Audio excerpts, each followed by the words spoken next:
राजनीति, राजनीति और राजनीति। ईडी, सीबीआई, आईटी कुछ नहीं है। अनफॉर्चुनेटली केंद्र सरकार के इलेक्शन टूल किट का एक बड़ा हिस्सा बन गए हैं। ऑपोजिशन के खिलाफ एक बड़ा माध्यम बन गए हैं। उन्होंने जिस तरीके से ईडी, सीबीआई, आईटी को वेपनाइज करके विपक्ष पे यूज किया है, वो देश की जनता देख रही है, समझ रही है।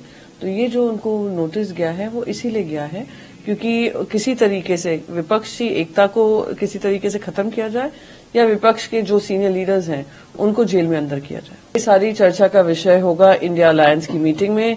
आप थोड़ा इंतजार करिए, कुछ घंटों में ये मीटिंग होने वाली है। सारी विस्तार से जो चर्चा होगी उसके मुख्य अंश आपको दिए जाएंगे। मैं कहूंगी ये मीटिंग और भी महत्वपूर्ण हो जाती है जिस तरीके से तानाशाही रवैया केंद्र सरकार ने अपनाया है। या तो वो हमें बता दें कि पार्लियामेंट की अब जरूरत ही नहीं है क्योंकि हम उसको सुरक्षा नहीं दे सकते और हमें ऑपोजिशन की जरूरत नहीं है। हम तानाशाही की तरीके से पीएमओ अब नया हेडक्वार्टर्स होगा जहां से सारा लेजिस्लेटिव बिजनेस होगा। इस तरीके से पावर का मिसयूज करना जनता के बीच लेकर जाना जरूरी है।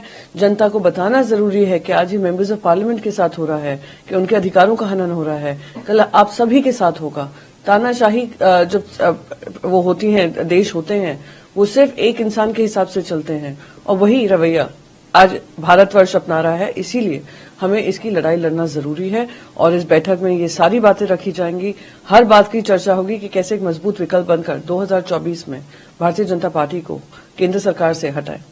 बिल्कुल, निर्णय अभी लिया नहीं गया है। जो भी निर्णय होगा सारी पार्टीज की सहमति लेकर होगा और क्योंकि हर पार्टी के ही कोई न कोई एमपी बर्खास्त हुए हैं तो ये मुद्दा और भी गंभीर रूप पकड़ता है और सब विपक्ष के ही हुए हैं। तो जिस तरीके से कार्रवाई चल रही है कि इसका बहिष्कार करना चाहिए, इसमें किसी तरीके का बड़ा कदम उठाना चाहिए, ये सारे मुद्दे जो होंगे वो 10 बजे पार्लियामेंट्री पार्टी मीटिंग है, ऑल पार्टी मीटिंग है, उसमें हम चर्चा करेंगे। मैं फिर से दोहराऊंगी, ये सिर्फ विपक्ष ही नहीं कह रहा है लोकतंत्र की हत्या है।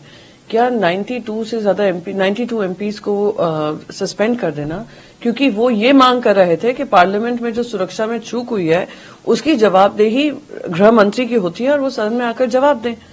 आप न्यूज चैनल से बात कर लेते हैं, आप न्यूज़पेपर में आपका इंटरव्यू दे देते हैं, साक्षात्कार दे देते हैं।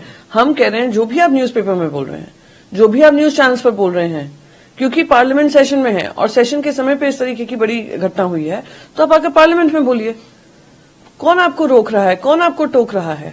आप अपनी जिम्मेदारी का पालन नहीं कर रहे हैं, यही विपक्ष की मांग है। और मैं मानती हूं विपक्ष की क्या सत्ता पक्ष की होनी चाहिए, देश की मांग होनी चाहिए कि ये क्या नए मापदंड अपनाए जा रहे हैं कि जहां जहां इनकी जवाबदेही तय होगी ये जवाबदेही से भाग जाएंगे और हम उनको भागने देंगे।